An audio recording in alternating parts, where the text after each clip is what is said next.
ഹരേ കൃഷ്ണ. ഹരേ കൃഷ്ണ. കേൾക്കുന്നുണ്ടോ?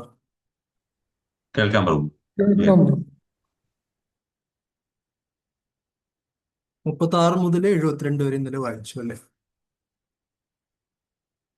അതെ അതെ, 36 മുതൽ 72 വരെ വായിച്ചു. 36 പറയുന്ന ഇത് നമ്മൾ മുൻപ് വായിച്ചതാണല്ലോ. ഒരു 13 അപസമ്പ്രദായങ്ങളെ കുറിച്ച് വായിച്ചായിരുന്നു. ഉവ്വ്, ആ. ഓ, അതാണല്ലേ. അത് തന്നെയാണിത്. ഇപ്പൊ ഔല ബൗല, ബൗല എന്ന് പറയുന്നത് ബൗലിയ എന്നൂടെ പറഞ്ഞിട്ടുണ്ട്. ആ ആ ആ. ആ പേരുകളൊക്കെ ഇവിടെ എഴുതിയിട്ടുണ്ടല്ലോ. ഔൽ, ഔല ബൗല, സഹജിയ, സ്മാർത്ത, ജാതി ഗോസായി, അതിവാദി, ചൂടാധാരി, ഗൗരാംഗനാഗരി, ഈ രീതിയിലൂടെ എഴുതിയിട്ടുണ്ട്. ഒരു 13 അപസമ്പ്രദായങ്ങൾ ഭക്തിവിനോദ് ഠാക്കൂറാണ് അതിനെ ലിസ്റ്റ് ഔട്ട് ചെയ്തിരിക്കുന്നത്. ഓക്കെ. അതായത് ചൈതന്യ മഹാപ്രഭുവിന്റെ പരമ്പരയിലുള്ളവരാണെന്ന് സ്വയം അവകാശപ്പെടുകയും പക്ഷെ മഹാപ്രഭു പറഞ്ഞ രീതിയിൽ നിന്ന് വ്യതിചലിച്ചുകൊണ്ട് അവർക്ക് തോന്നുന്ന രീതിയിൽ ഭക്തി ചെയ്യാൻ ശ്രമിക്കുന്ന ഓരോ വിഭാഗങ്ങളാണിത്. നമ്മളിത് ഉം. മുൻപ് കണ്ടിട്ടുണ്ട്. ഇല്ല, ഫസ്റ്റ് ബുക്കിൽ നമ്മളിത് വായിച്ചിട്ടുണ്ടായിരുന്നു. അതെ അതെ, ശരി. ഓർമ്മ വരും. അതെ. ഇപ്പൊ ഉദാഹരണത്തിന് ഗൗരാംഗ നാഗരി എന്ന് പറയുമ്പോഴേക്കും ആ, അവര് ചൈതന്യ മഹാപ്രഭുവിന് എന്താണ്, ചൈതന്യ മഹാപ്രഭു ശ്രീകൃഷ്ണ ഭഗവാൻ തന്നെയാണ്. പക്ഷെ ചൈതന്യ മഹാപ്രഭുവിനെ ആരാധിക്കുന്നത് കൊണ്ട് നമ്മൾ ശ്രീകൃഷ്ണ ഭഗവാനെ ആരാധിക്കാതിരിക്കേണ്ട കാര്യമുണ്ടോ? അങ്ങനെ ചെയ്യാമോ? രണ്ടും അതിലർത്ഥമില്ല. ചെയ്യണം. ഇല്ല, രണ്ടും ചെയ്യണം. അതെ. സോ ചൈതന്യ മഹാപ്രഭു ആണ് രാധാകൃഷ്ണ സംയുക്ത അവതാരമാണ്. അപ്പോ ചിലപ്പോൾ അത് ഓവർ ആക്കുന്ന സമയത്ത് ഈ ഓവർ ആക്കുമ്പോഴാണ് പ്രശ്നങ്ങൾ വരുന്നത്. അല്ലെ? ഇപ്പോ അവര് ചൈതന്യ മഹാപ്രഭുവിനെ ആരാധിക്കും പക്ഷെ ശ്രീകൃഷ്ണ ഭഗവാനെ മൈൻഡ് ചെയ്യില്ല. അപ്പൊ ഉം. ചൈതന്യ ലീലകളൊക്കെ വായിക്കും, ഭഗവത്ഗീതയ്ക്ക് അവർക്ക് വിലയില്ല.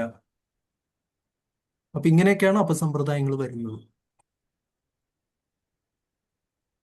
അല്ലെ? ആ. കറക്റ്റ് ആയിട്ട് ഫോളോ ചെയ്യാൻ ബുദ്ധിമുട്ടാണ്. കുറച്ച് വഴിമാറി പോകാൻ എളുപ്പമാണ്. പലപ്പോഴും നമ്മൾ കണ്ടിട്ടില്ലേ, അതായത് ശരിക്കും ഒരു പ്രോപ്പർ കൃഷ്ണാവബോധ പ്രസ്ഥാനത്തിനകത്ത് ഇരുന്ന് പ്രവർത്തിക്കാൻ ബുദ്ധിമുട്ടായിരിക്കും. പക്ഷെ നിർഭാഗ്യവശാല് പല ഭക്തന്മാരും പുറത്തു പോയ ശേഷം അവർ സ്വന്തമായിട്ടൊരു സ്ഥാപനം ഉണ്ടാക്കലോ അല്ലെങ്കിൽ വെല്ലുവിളിച്ചിട്ട് എന്തെങ്കിലും ചെയ്യുമ്പോൾ മുമ്പ് ഉണ്ടായിരുന്നതിനേക്കാളും 10 ഇരട്ടി എനർജിയാണ്. അങ്ങനെ സംഭവിക്കാറില്ലേ? ഇതൊക്കെ നിർഭാഗ്യമാണ് ശരിക്കും. അതാണ് ഇവിടെ പറഞ്ഞിരിക്കുന്നത്. അപ്പോ കമലാകാന്ത വിശ്വാസിനെ ഒരു അപസമ്പ്രദായക്കാരനായിട്ട് മഹാപ്രഭു ആ, പറയുന്നു. പക്ഷെ അത് മഹാപ്രഭു ഒരു മനഃപൂർവ്വമായിട്ട് പറഞ്ഞതല്ല എന്നുള്ളത് അദ്വൈതാചാര്യന് മാത്രം മനസ്സിലായി.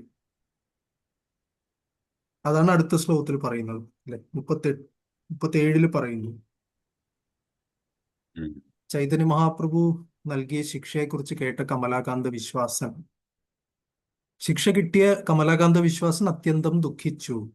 എന്നാൽ അദ്വൈത പ്രഭു അതേക്കുറിച്ച് കേട്ടപ്പോൾ സന്തോഷിച്ചു. ഇത് ഒരു വിരോധാഭാസം പോലെ തോന്നാം.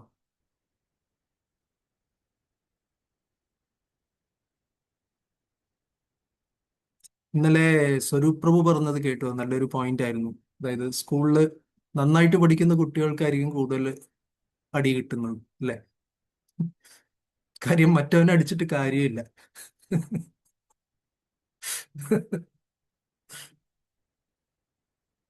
ശരിയല്ലേ? അതെ അതെ.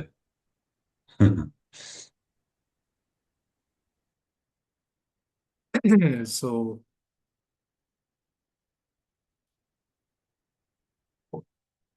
എന്തായാലും പിന്നെ പക്ഷെ പ്രഭുപാദ് ഇങ്ങനെ പറയുന്നുണ്ട്, തങ്ങളുടെ യജമാനനായ ഭഗവാൻ തങ്ങളോട് എങ്ങനെ പെരുമാറിയാലും ഭക്തന്മാർ സദാ സന്തുഷ്ടരായിരിക്കണം. പറയാൻ എളുപ്പം, പാലിക്കാൻ അതികഠിനം. ഉം. അല്ലെ? നമുക്ക് പറയുമ്പോൾ പറയാം, പക്ഷെ അത് അനുഭവത്തിൽ വരുമ്പം ഇത് നമുക്കിതൊന്നും ഓർക്കില്ല ഉം, റിയാലിറ്റി. പക്ഷെ ആദ്യം ഒന്ന് കുലുങ്ങുന്നുണ്ടെങ്കിലും പിന്നെ മനസ്സിലാവും ഭഗവാൻ എന്തെങ്കിലും ചെയ്യണതിൽ എന്തെങ്കിലും ആയിരിക്കും എന്നുള്ള അങ്ങനെ അങ്ങ് മനസ്സിലാക്കാൻ ഇപ്പൊ സാധിക്കും. പണ്ട് അതും ഉണ്ടായിരുന്നില്ല. അതെ. അത് അത്ര ക്ലിയർ ആയില്ല. അല്ല പ്രഭു, പണ്ടൊക്കെ എന്ന് പറഞ്ഞാൽ നമ്മള് ഭഗവാനായിരുന്നു മുഴുവൻ കുറ്റം. ഇപ്പൊ നമുക്ക് ഒരു അത്യാവശ്യം എന്തായിരിക്കും അത് സംഭവിക്കണത് എന്നുള്ളത് മനസ്സിലാക്കിയിട്ട് ഒന്നൊന്ന് നമ്മൾക്ക് തന്നെ നമ്മളെ മനസ്സിലാക്കാൻ അത് മാറ്റാൻ പറ്റുന്നു. അങ്ങനെ അതിലേക്ക് വീണു പോണില്ല എന്ന് ഇപ്പൊ ഭഗവാന്റെ അനുഗ്രഹം ഉണ്ട്. നമുക്കറിയില്ല, സന്ദർഭം വരുമ്പോ നമ്മുടെ അല്ല, പല സന്ദർഭങ്ങളും നമുക്ക് ലൈഫിൽ അങ്ങനെ വരുമ്പോ നമ്മൾ ഒന്ന് പതറും പ്രഭു. അത് നാച്ചുറലാണ്, മനുഷ്യനല്ലേ. അതെ പക്ഷെ അതെ അത് കഴിഞ്ഞിട്ട് നമുക്ക് അതിൽ നിന്നൊരു മോചനവും ഭഗവാൻ തന്നെ തരുന്നുണ്ട്. അതാണ് ഞാൻ ഉദ്ദേശിച്ചത്. അത് എന്റെ ലൈഫിലുള്ള ഒരു അനുഭവം കൂടിയാണ് ഈ പറഞ്ഞത്. അത് സത്യമാണ്. എത്ര പെട്ടെന്നാണ് നമ്മൾ അതിൽ നിന്ന് പുറത്തേക്ക് വരുന്നത് എന്നുള്ളത് ഒരു അതെ. അർജുനനാണെങ്കിൽ പോലും നമ്മൾ കേൾക്കാറുണ്ടല്ലോ, ഭഗവത്ഗീത മുഴുവൻ കേട്ട ശേഷം ശരീരമല്ല ആത്മാവാണ്, യുദ്ധം ചെയ്യാന്നൊക്കെ പറഞ്ഞു. പക്ഷെ ആ യുദ്ധത്തിന്റെ 13-ാം ദിവസമാണോന്ന് തോന്നുന്നു, അത് 11-ാം ദിവസമാണോ ഓർമ്മയില്ല, അഭിമന്യുവിന്റെ. അഭിമന്യുവിന്റെ മരണം. അപ്പൊ ആ സമയത്ത് അർജുനൻ എന്താണ് ആദ്യം കേട്ട ഭഗവത്ഗീതയൊക്കെ ആ സമയത്ത് ഓർമ്മ വന്നില്ല. അപ്പൊ ഇല്ല. പ്രഭുപാദ് പറയുന്നു അത് മനുഷ്യ സഹജമാണ്. അല്ലാതെ ഭഗവത്ഗീത കേട്ടത് കൊണ്ടോ ഭക്തനായി എന്നുള്ളത് കൊണ്ടോ നമ്മള് മനുഷ്യപരമായിട്ടുള്ള വികാരങ്ങൾ ഉണ്ടാവരുത്, നമ്മൾ കല്ലുപോലെ ഇരിക്കണം, അങ്ങനെയല്ല. ഇല്ലേ? അപ്പോ അപ്പൊ അതുകൊണ്ട് തന്നെ ഒരു രസകരം ആയിട്ടുള്ള ഒരു കാര്യം നോക്കിയത്, ഈ 37ഉം 38ഉം കൂട്ടിച്ചേർത്ത് വായിക്കുമ്പോൾ 37ന്റെ ഭാവാർത്ഥത്തിൽ പറയുന്നു, തങ്ങളുടെ യജമാനനായ ഭഗവാൻ തങ്ങളോട് എങ്ങനെ പെരുമാറിയാലും ഭക്തന്മാർ സദാ സന്തുഷ്ടരായിരിക്കണം. ഒരു ഭക്തൻ കഷ്ടപ്പാടുകളിൽ തള്ളപ്പെടുകയോ അല്ലെങ്കിൽ ഐശ്വര്യ സമ്പന്നമാവുകയോ ചെയ്തേക്കാം. ഇത് വായിക്കുമ്പോൾ പാണ്ഡവന്മാരെയാണ് ഓർമ്മ വരുന്നത് ഏറ്റവും കൂടുതൽ, അല്ലെ? ഉം, ഉം. കഷ്ടപ്പാടുകളിൽ തള്ളപ്പെട്ടു, അത് കഴിഞ്ഞ് ഐശ്വര്യ സമ്പന്നമായി. ആലോചിച്ച് നോക്കൂ. എന്നിട്ട് അവർക്ക് ആദ്യം ഒരുപാട് ബുദ്ധിമുട്ടുകൾ ചെറിയ പ്രായത്തിൽ പാണ്ഡവന്മാർക്ക് അനുഭവിക്കേണ്ടി വന്നു. ഭീമനെ കൊല്ലാൻ നോക്കി, ഇല്ലേ? ഒരുപാട് കാര്യങ്ങൾ നടന്നു ചെറിയ പ്രായത്തിൽ തന്നെ. അവസാനം അവരെങ്ങനെയോ ഭഗവാന്റെ കാരുണ്യം കൊണ്ട്, വിതുരന്റെ ഒക്കെ കാരുണ്യം കൊണ്ട് അവര് ആഹ്, രാജ്യം, അവർക്ക് പാതി രാജ്യം കിട്ടി. ഇന്ദ്രപ്രസ്ഥം എന്ന് പറയുന്ന ഒരു പ്രദേശം പാണ്ഡവർക്ക് മാത്രമായിട്ട് കിട്ടി. യുധിഷ്ഠിരൻ മഹാരാജാവായി, ഐശ്വര്യം കിട്ടി തിരിച്ച്. അത് കഴിഞ്ഞ് വീണ്ടും കഷ്ടപ്പാട്. വേണ്ടാതെ എന്ന് പറയാൻ പറ്റില്ല, ഒരു വിധിയുടെ വിളയാട്ടം പോലെ ചൂത് കളിക്കാൻ പോയി. പിന്നെ അങ്ങോട്ട് വനവാസം 13 വർഷം. അത് കഴിഞ്ഞ് തിരിച്ചു വന്ന് യുദ്ധം കഴിഞ്ഞിട്ട് പിന്നെ ഐശ്വര്യം വീണ്ടും കിട്ടി. അത് കഴിഞ്ഞിട്ട് കുറച്ചു കാലം കഴിയുമ്പോൾ വീണ്ടും കാട്ടിലേക്ക് പോവുക, വാനപ്രസ്ഥത്തിലേക്ക്, എന്താണ്, ഹിമാലയത്തിലേക്ക് പോകുന്ന ഒരു സന്ദർഭമായിരുന്നു. ഞാനിവിടെ വായിച്ചു, യുധിഷ്ഠിര മഹാരാജാവ് ആകെ മൊത്തം 37 വർഷമാണ് രാജ്യഭാരം നടത്തിയിട്ടുള്ളത്. ചക്രവർത്തിയായിട്ട് ഏകദേശം 37 years ആണ്. ഇത്രയും യുദ്ധത്തിന് ശേഷം, ഓഫ് കോഴ്സ് നമ്മളെ സംബന്ധിച്ച് 5 വർഷം തിരഞ്ഞെടുക്കുന്ന സർക്കാർ, അല്ലെങ്കിൽ 2 വട്ടമാണെങ്കിൽ പോലും 10 വർഷം. പക്ഷെ 37 വർഷം വലിയൊരു സംഖ്യ തന്നെയാണ്. പക്ഷെ അന്നത്തെ കാലഘട്ടം അനുസരിച്ച് 37 അത്ര വലിയൊരു നമ്പർ അല്ല. അപ്പൊ അതിനുശേഷം പരീക്ഷിത് മഹാരാജാവിന് രാജ്യഭാരം ഏൽപ്പിച്ചിട്ട് യുധിഷ്ഠിര മഹാരാജാവൊക്കെ പോവുകയാണ്. അപ്പൊ നോക്കിയാൽ അവരുടെ ജീവിതം നോക്കിയാൽ ഇങ്ങനെ കഷ്ടപ്പാട്, പിന്നെ ഐശ്വര്യം, പിന്നെയും കഷ്ടപ്പാട്, പിന്നെയും ഐശ്വര്യം. നമ്മുടെ മഴക്കാലത്തെ പോലെ ചിലപ്പോ നല്ല വെയിലടിക്കും, പിന്നെ നല്ല മഴയായിരിക്കും ഒരു മണിക്കൂറത്തേക്ക്. അത് കഴിഞ്ഞാൽ പിന്നെ മഴ എവിടെ പോയി എന്ന് അറിയാത്ത വിധത്തിൽ വെയിലടിക്കും. അപ്പൊ അതുപോലെ അങ്ങനെ ജീവിതം ഉണ്ടായാലും അവ രണ്ടും ഭഗവാന്റെ സമ്മാനങ്ങളായി സ്വീകരിക്കുകയും എല്ലാ പരിതസ്ഥിതികളിലും ഭഗവത് സേവനത്തിൽ ആഹ്ലാദപൂർവം മുഴുകുകയും ചെയ്യണം. അഗൈൻ, പറയാൻ എളുപ്പം, പ്രവർത്തിക്കാൻ ബുദ്ധിമുട്ടാണ്. പക്ഷെ ഇതിനൊരു ക്ലൂ അടുത്ത ശ്ലോകത്തിൽ കൊടുത്തിട്ടുണ്ട്. ആർക്കെങ്കിലും ഒന്ന് ഗസ് ചെയ്യാൻ പറ്റുമോ? അതിന്റെ വിവർത്തനം വായിച്ചു കഴിയുമ്പോൾ, വിവർത്തനവും ഭാവാർത്ഥവും വായിക്കുമ്പോൾ, എന്നിട്ട് കമലകാന്ത വിശ്വാസന്റെ ഒരു മനസ്ഥിതിയൊക്കെ ഒന്ന് ആലോചിച്ച് നോക്കൂ.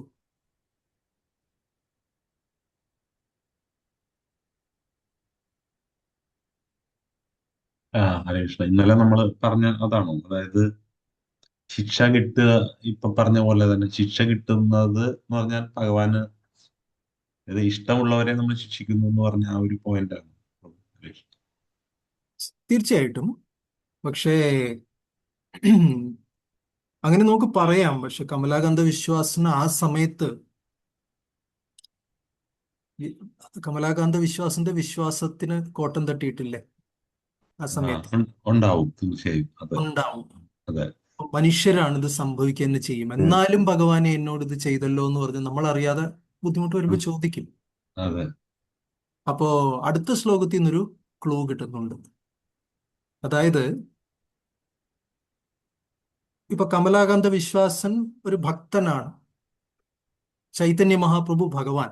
അപ്പൊ ഭഗവാൻ പറഞ്ഞു കമലാകാന്ത വിശ്വാസിനോട് നിന്നെ എനിക്ക് കാണണ്ട എന്ന് പറഞ്ഞിട്ടൊരു വളരെ ഒരു ഹെവി സ്റ്റേറ്റ്മെന്റ് ആണ് അല്ലെ.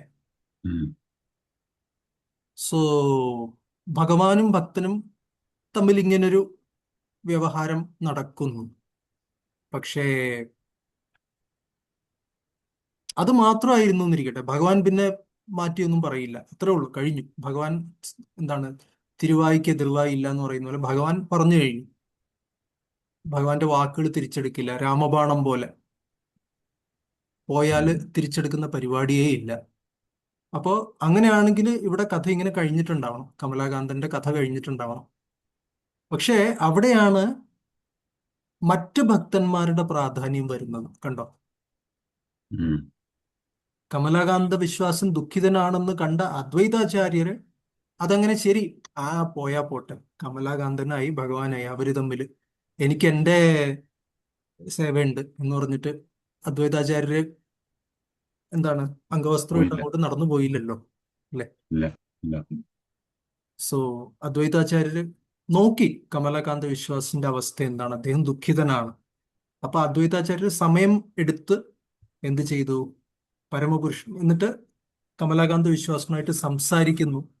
അദ്ദേഹത്തെ ആ സ്ഥിതിയെ കുറിച്ച് കുറച്ചുകൂടെ എന്താണ് അതിനെ മനസ്സിലാക്കാനും അതിനെ ഉൾക്കൊള്ളാനും സഹായിക്കാൻ വേണ്ടി അദ്വൈതാചാര്യർ മുന്നോട്ട് വരുന്നു അല്ലെ.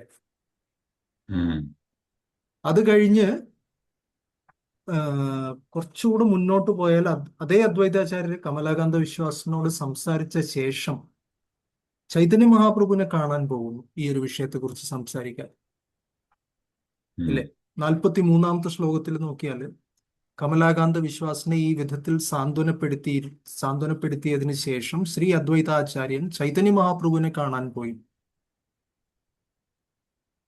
അത് കഴിഞ്ഞ് അദ്വൈതാചാര്യരും ചൈതന്യ മഹാപ്രഭുവും തമ്മിൽ സംഭാഷണം. അതിന്റെ അനന്തര ഫലമായിട്ട് എന്താ വരുന്നത്? 46-ാം ശ്ലോകത്തില് ഇനി ഒരിക്കലും കാണില്ല എന്ന് പറഞ്ഞ കാണരുത് എന്ന് പറഞ്ഞ കമലാകാന്ത വിശ്വാസിനെ ചൈതന്യ മഹാപ്രഭു എന്ത് ചെയ്യുന്നു? വിളിപ്പിച്ചു കാണാം. വീണ്ടും വിളിച്ചു വരുത്തുന്നു. ചോദ്യം ഇതാണ്, ഇവിടെ അദ്വൈതാചാര്യർ എന്നൊരു വ്യക്തിത്വം ഇവിടെ ഇല്ലായിരുന്നെങ്കിൽ എന്ത് സംഭവിക്കുമായിരുന്നു? ഇല്ലെങ്കില് നമ്മള് അങ്ങനെ അവിടുന്ന് പോയേനെ. കമലാകാന്തന് കമലാകാന്തന്റെ ഭക്തനെ അല്ലാതായി പോയെന്ന് ചിലപ്പോ വേറെ എന്തെങ്കിലും ഒക്കെ ആയി. നമുക്കൊന്നും പറയാൻ പറ്റില്ല. ചിലപ്പോൾ കമലാകാന്തനെ പറ്റി ഒരു വാട്സാപ്പ് മെസ്സേജ് വരും, അതിനൊക്കെ നമ്മൾ ഹരേ കൃഷ്ണ കൃഷ്ണ കൃഷ്ണ ഹരേ ഹരേ ഹരേ രാമ രാമ രാമ ഹരേ ഇങ്ങനെ തുരിതുരാ ഇങ്ങനെ നമ്മൾ നമ്മുടെ ഗ്രൂപ്പിൽ ചിലപ്പോൾ കാണാറുണ്ട് ഇല്ലേ. മനസ്സിലായോ പറയാൻ ഉദ്ദേശിച്ചത്? Yes. ആ സമയത്തായിരിക്കും ഭക്തന്മാര് പ്രതികരിക്കുന്നത് അല്ലെ, ഉം. ഒരുപാട് വൈകി പോകുമ്പോൾ. പക്ഷെ ഇവിടെ നോക്കിയാല് കമലാകാന്ത വിശ്വാസിന് ഒരു ദുഃഖമുണ്ട്, ഒരു പ്രശ്നമുണ്ടെന്ന് കാണുന്ന സമയത്ത് അദ്വൈതാചാര്യർ മുന്നോട്ട് ഇറങ്ങുന്നു ആ ഒരു കാര്യം അദ്ദേഹത്തെ ആദ്യം ഒന്ന് സാന്ത്വനിപ്പിക്കാനും അതിനുശേഷം അദ്ദേഹത്തിന് വേണ്ടി ചൈതന്യ മഹാപ്രഭുവിനോട് പോയി സംസാരിക്കാനും ഒക്കെ അദ്വൈതാചാര്യർ മുന്നോട്ട് വരുന്നു. ഇതൊരു പാഠമല്ലേ? ആ തീർച്ചയായും. അതെ. ഇപ്പം മുമ്പ് പ്രഭു പറഞ്ഞിരുന്നില്ലേ ഒരു ആ, പേര് ഓർക്കുന്നില്ല, ഇതേപോലെ ഒരു സിറ്റുവേഷൻ. എന്നിട്ട് ഗുരു അല്ലെങ്കിൽ ഭഗവാൻ ഉപേക്ഷിച്ചാലും കൂടെയുള്ളവർ ഉപേക്ഷിക്കാൻ പാടില്ല എന്നൊരു എക്സാമ്പിൾ അന്ന് പറഞ്ഞില്ലേ. ഒരു ഭക്തൻ, അതായിരുന്നു ഒരു ഭക്തനെ ഇനി ഇവിടെ കണ്ടുപോരെന്ന് പറഞ്ഞു, അങ്ങനെ എന്തോ പറഞ്ഞിട്ട് അടുത്ത തവണ വരുമ്പോ അന്വേഷിക്കുമ്പോ അയാൾ അന്ന് പറഞ്ഞതുകൊണ്ട് ഞങ്ങൾ പറഞ്ഞു വിട്ടു എന്ന് പറഞ്ഞിട്ട് തപ്പിപ്പിടിച്ചോണ്ട് വരുന്ന ഒരു കാര്യം പറഞ്ഞില്ല, അതേപോലെ എന്ന് വെച്ചാല് ചിലപ്പോൾ ആ ഒരു എല്ലാവരും ഇങ്ങനെ ഭഗവാൻ ഇങ്ങനെ പറഞ്ഞാലും കൂടെയുള്ള ഭക്തന്മാരെ ഉപേക്ഷിക്കാൻ പാടില്ല ആ വ്യക്തി എന്ന് പറഞ്ഞു. അപ്പൊ അതേപോലെ തന്നെ അതേ ഓർമ്മയുണ്ടോ? പാഠം. ഭക്തി സിദ്ധാന്ത സരസ്വതി ടാഗോറിന്റെ ശിഷ്യൻ, ഡിസൈപ്പിൾ. ആ അതെ വീണ്ടും അതെ അതെ അതെ അതെ കുറച്ച് കുറച്ച് 3 ആഴ്ച മുന്നേ പറഞ്ഞിരുന്നത് വീണ്ടും അതാണ്. അതെന്ത് ആ സമയത്ത് ഭക്തി സിദ്ധാന്ത സരസ്വതി ഠാക്കൂറിന്റെ ശിഷ്യനെ കുറിച്ച് പറഞ്ഞു. എന്നിട്ട് ഭക്തി സിദ്ധാന്ത സരസ്വതി ഠാക്കൂർ കോട്ട് ചെയ്തത് കാലകൃഷ്ണദാസിന്റെ ആ അതെ ഉദാഹരണമാണ്, അല്ലെ? അതെ സോ അതാണ് 38 നമുക്ക് പഠിക്കാനുള്ളത്. ഒരു വലിയൊരു പാഠമാണത്. വലിയൊരു പാഠം തന്നെയാണ്. പക്ഷെ ഇത് പക്ഷേ പൊതുവെ ഹരിബോൽ ഹരികൃഷ്ണ പ്രഭു, പക്ഷേ അദ്വൈതാചാര്യ ഒരു കാര്യം പറയുകയുണ്ടായി, കമലാകാന്തിനോട് ഇത്രയും കാരുണ്യം കാണിച്ചു, പക്ഷെ എന്റെ കാര്യത്തിൽ അങ്ങ് ഒരു കാരുണ്യം കാണിച്ചില്ല എന്ന് തിരിച്ചു പറയുകയുണ്ടായി. അതിനുശേഷം ചൈതന്യ മഹാപ്രഭു ഒരു മനം മാറ്റം പോലെ കമലാകാന്തിനെ തിരിച്ചു വിളിച്ചതെന്നാണ് എനിക്ക് തോന്നുന്നത്. അദ്വൈതാചാര്യനെ ഇതേപോലെ ശിക്ഷിക്കുകയുണ്ടായില്ലല്ലോ. അത് എന്നോട് ചെയ്ത ഒരു തരംതിരിവാണെന്ന് അദ്ദേഹം പറയുകയാണ് ചെയ്തത്. ഇത്രയും കരുണ എന്നോട് കാണിച്ചില്ലല്ലോ എന്ന്. അതെ. അതേസമയം കമലാകാന്ത വിശ്വാസന് ആ സംഭവം ഒരു കരുണയായിട്ട് തോന്നിയില്ലല്ലോ. പക്ഷെ അതാ പറഞ്ഞത്, കമലാകാന്ത വിശ്വാസനെ ഒരു ആശ്വസിപ്പിക്കുന്നതല്ലേ ശരിക്കും. കാരണം എന്നോട് ഇത്രയും കരുണ കാണിച്ചില്ല, നിന്നോട് ഇത്രയും കാണിച്ചു എന്നുള്ള രീതിയിലല്ലേ അവിടെ പറയുന്നത്. അവിടെയാണ് വ്യത്യാസം വരുന്നത്. അതെ, അതാ ആളെ ആശ്വസിപ്പിക്കുന്നതല്ലേ ഒരു വിധത്തില്. അല്ല, ആശ്വസിപ്പിക്കുന്നതുമാണ്. മാത്രമല്ല അതിനൊരു മറ്റൊരു രീതിയിൽ അതിനെ കാണാൻ പഠിപ്പിക്കുന്നു. അതായത് ഭഗവാന്റെ ശിക്ഷയും കാരുണ്യമാണെന്നുള്ള രീതിയിൽ അതിനെ കാണാൻ പഠിപ്പിക്കുന്നു. പഠിപ്പിക്കുന്നു. പക്ഷെ എന്തൊക്കെയായാലും അവിടെ പേഴ്സണലി ഈ കമലാകാന്ത വിശ്വാസനും അദ്വൈതാചാര്യനും തമ്മിൽ അത്രയും അടുത്ത ബന്ധമുണ്ട്, അല്ലെ? അപ്പൊ ആ ബന്ധത്തിന്റെ പേരിലാണ് കമലാകാന്ത വിശ്വാസിന് ഒരു ബുദ്ധിമുട്ട് വന്ന സമയത്ത് അദ്ദേഹത്തിന് ശരിക്ക് കാര്യങ്ങൾ പറഞ്ഞ് മനസ്സിലാക്കിക്കാനും, മഹാപ്രഭു നിങ്ങളെ ഉപേക്ഷിച്ചതല്ല, താങ്കളുടെ നന്മയ്ക്ക് വേണ്ടി ഒരു ശിക്ഷ നൽകിയതാണെന്ന് പറഞ്ഞിട്ട് പറഞ്ഞു കൊടുക്കാനും, പിന്നെ എന്നാലും ഇദ്ദേഹത്തിന് തിരിച്ചു സ്വീകരിക്കാത്തിടത്തോളം കമലാകാന്ത വിശ്വാസിന് ദുഃഖം ഉണ്ടായിരിക്കും എന്നുള്ള രീതിയിൽ അദ്ദേഹത്തിന് വേണ്ടി എന്താണ് മഹാപ്രഭുവിന്റെ അടുത്ത് പോയി. അദ്ദേഹം തിരിച്ചു വിളിക്കണം എന്ന് പറഞ്ഞില്ല, പക്ഷെ എന്നാലും അദ്ദേഹത്തിന്റെ കാര്യം ഉണർത്തിച്ചുകൊണ്ട് മഹാപ്രഭുവിനോട് സംസാരിച്ചു. റൈറ്റ്? അപ്പോ ഇതൊക്കെ നമുക്കൊരു പാഠമാണ്. അതുപോലെ തന്നെയല്ലേ പ്രഭു ശ്രീവാസ പ്രഭുവിന്റെ വീട്ടിൽ വെച്ച് ഭജന നടന്നുകൊണ്ടിരുന്നപ്പോഴേ ഒരു ഭക്തനെ കയറ്റി വിടണ്ട എന്ന് പറഞ്ഞു. പക്ഷേ കുറച്ച് വന്നു കഴിഞ്ഞപ്പം വെളിയിൽ നിൽക്കുകയാണേ, എപ്പൊ എന്നെ കയറ്റി വിടുമെന്നൊക്കെ ചോദിക്കുമ്പോ പറയില്ലേ 10,000 വർഷത്തിന് ശേഷം കയറ്റി വിടുമെന്ന് പറയുന്നു. എനിക്ക് അത്രയും വർഷം എനിക്ക് അത് കഴിഞ്ഞാലെങ്കിലും കാണാമല്ലോ എന്ന് പറഞ്ഞ് സന്തോഷിക്കുമ്പോ ഉടനെ കയറി വരാൻ പറയുന്നില്ലേ പ്രഭു? അതെ, അതാണ് 41 വരുന്നത്. 41ാമത്തെ ശ്ലോകം നോക്കിയാൽ മുകുന്ദനെ കുറിച്ച് പറയുന്നു അവിടെ. വായിച്ചിരുന്നു, ഇത് 41 തന്നെ ഉണ്ട്.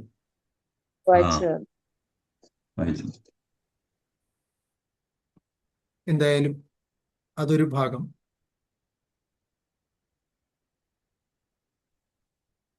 സോ അതുകൊണ്ടാണ് സങ്കീർത്തനം പ്രസ്ഥാനം എന്ന് പറയുന്നത്. അതായത് നമ്മളും ഭഗവാനും തമ്മിലായിരുന്നു. സത്യയുഗത്തിലൊക്കെ ഒരാൾ ധ്യാനം ചെയ്യും, അപ്പൊ ആ യോഗിയും ഭഗവാനും അവര് തമ്മിൽ തെറ്റിയാ തീർന്നു, മാറ്റർ ഫിനിഷ്ഡ്, അല്ലേ? പക്ഷേ കലിയുഗത്തിൽ അങ്ങനെയല്ല. മറ്റു ഭക്തന്മാരുടെ പ്രാധാന്യം, അവരുടെ സാന്നിധ്യം, ഒരാൾക്ക് എന്തെങ്കിലും ഒരു വീഴ്ചയോ കുറവോ സംഭവിക്കുമ്പോൾ മറ്റുള്ളവർ അതിനെ കവറപ്പ് ചെയ്യും. അങ്ങനെയൊക്കെയാണ് സങ്കീർത്തന പ്രസ്ഥാനം നടക്കുന്നത്, അല്ലേ? അതിനെ ഹരേകൃഷ്ണ ഞാൻ ചൈതന്യ ക്ലാസ്. ഓക്കെ ശരി, താങ്ക് യു. സോറി, അതാണ്. പിന്നെ വേറെന്തെങ്കിലും ഉണ്ടോ മുന്നോട്ട്? 72 വരെ 45 പറയുന്നുണ്ടല്ലോ, കമലകാന്തനെ ശിക്ഷിച്ച പോലെ എന്നെ ശിക്ഷിച്ചില്ല എന്ന് അദ്വൈതാചാര്യൻ പറയുന്നുണ്ടല്ലോ യോഗവാസിഷ്ടം പാരായണം ചെയ്തപ്പോൾ. സമക്ഷം വരരുതെന്ന് കമലാകാന്തനോട് പറഞ്ഞെങ്കിലും എന്നോട് അങ്ങനെ പറഞ്ഞില്ലല്ലോ എന്ന് പറയുന്നുണ്ട്. അത് അവിടുത്തെ ഉദ്ബോധിപ്പിക്കാൻ അദ്വൈതാചാര്യൻ ആഗ്രഹിച്ചു. അത് അതെന്താന്ന് മനസ്സിലായില്ല ക്ലിയർ ആയിട്ട്. ഇല്ല, ആര് നമ്മളോടൊരു ഡിവോട്ടി പറയുന്നു നിങ്ങൾ ഇനി ഇവിടേക്ക് വരണ്ടെന്ന് പറയുന്നു, നമ്മൾ എങ്ങനെയായിരിക്കും പ്രതികരിക്കുന്നത്?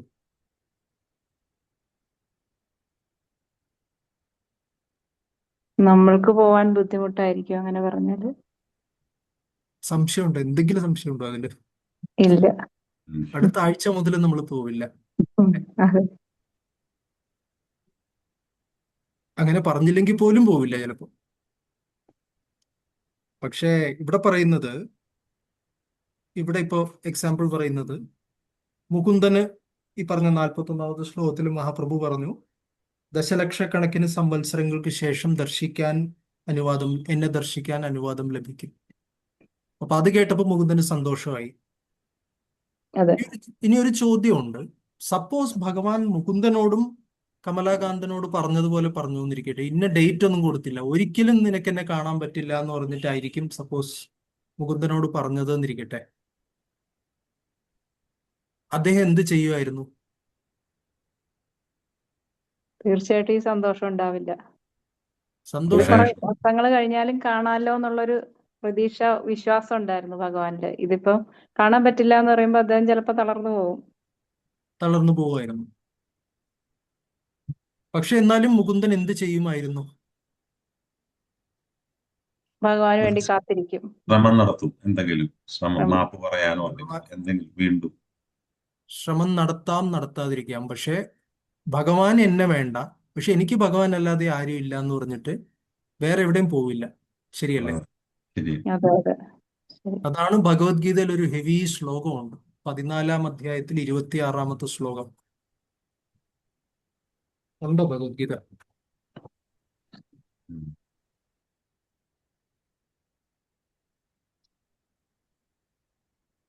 അവസാനത്തേന് തൊട്ടു മുമ്പത്തെ ശ്ലോകം. നമുക്കെല്ലാം അറിയാവുന്ന ശ്ലോകമാണ്. മാം ചയോ അഭ്യഭിചാരേണ ഭക്തിയോഗേന സേവതേ സഗുണാൻ സമതീതൈതാൻ ധർമ്മഭൂയായ കൽപ്പതേ. കൽപ്പതി. അപ്പൊ അതിനർത്ഥം എന്താണ്? അതെ, എന്ത് സിറ്റുവേഷനിലാണെങ്കിലും നമ്മള് ഇത് തന്നെയാണ് ശിക്ഷാഷ്ടകത്തിന്റെ അവസാന ശ്ലോകം. ആശ്ലേഷ്യപാതൃത.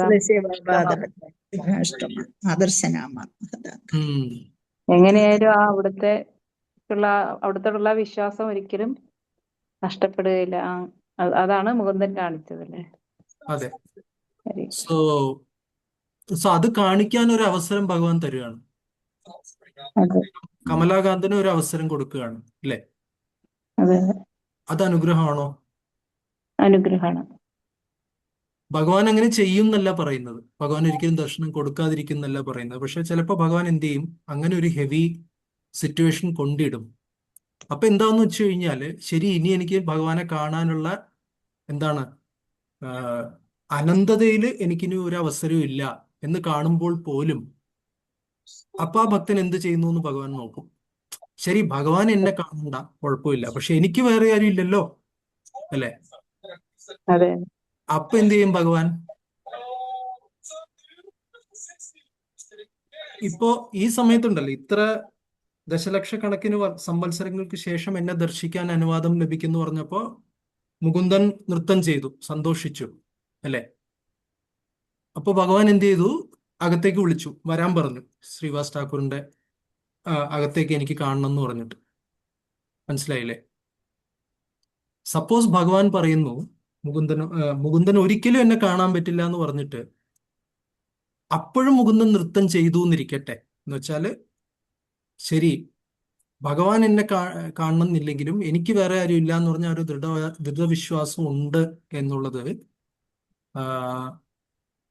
അങ്ങനെ മുകുന്ദൻ പ്രവർത്തിച്ചിരുന്നാൽ, പരിശുദ്ധ ഭക്തന്മാർ അങ്ങനെയാണ്. അപ്പൊ ഭഗവാൻ അത് മനസ്സിലാവില്ലേ? എല്ലാവരുടെയും ഹൃദയത്തിൽ ഇരിക്കുന്നുണ്ട്, ഭഗവാൻ മനസ്സിലാവും. അപ്പൊ എന്ത് ചെയ്യുന്നറിയാമോ ഭഗവാൻ? ഉടനെ കാണാനുള്ള അവസരങ്ങൾ തിരിച്ചു വിളിക്കുകയായിരിക്കില്ല, ഭഗവാൻ അങ്ങോട്ട് പോയി കാണും. മനസ്സിലായില്ലേ? സോ സോ അതാണ് പോയിന്റ്. ഭക്തി എന്ന് പറഞ്ഞു കഴിഞ്ഞാൽ അതാണ് ചൈതന്യ മഹാപ്രഭു നമുക്ക് തരുന്നത്. ഇങ്ങോട്ടൊന്നും പ്രതീക്ഷിക്കാതെ, പക്ഷെ അതേസമയം ഞാൻ അതിൽ നിന്ന് മാറില്ല എന്ന് പറഞ്ഞൊരു ദൃഢവിശ്വാസം. അതുകൊണ്ട് ആ ഭക്തി ആശ്രയിക്കുന്നത് ഭക്തനെയാണ്. ഭഗവാനെക്കാളും ആ ഭക്തി ആശ്രയിക്കുന്ന ആരെയാണ്? ആ ഭക്തന്റെ തന്നെ ഒരു നിശ്ചയത്തെയും ദൃഢവിശ്വാസത്തെയാണ്. അപ്പൊ ആ ഒരു ഇതിലേക്ക് വരാൻ വേണ്ടി കമലാകാന്ത വിശ്വാസിനൊരു അവസരം കിട്ടുകയാണ്. ഇങ്ങനെയുള്ള അവസരങ്ങൾ ഭഗവാൻ അറിയാതെ പോലും നമുക്ക് തരില്ല. കാര്യം എന്താ? അതിനു മുമ്പേ തട്ടിപ്പോകുന്നു നന്നായിട്ട് അറിയാം. എന്താ പറയാ അല്ലെ?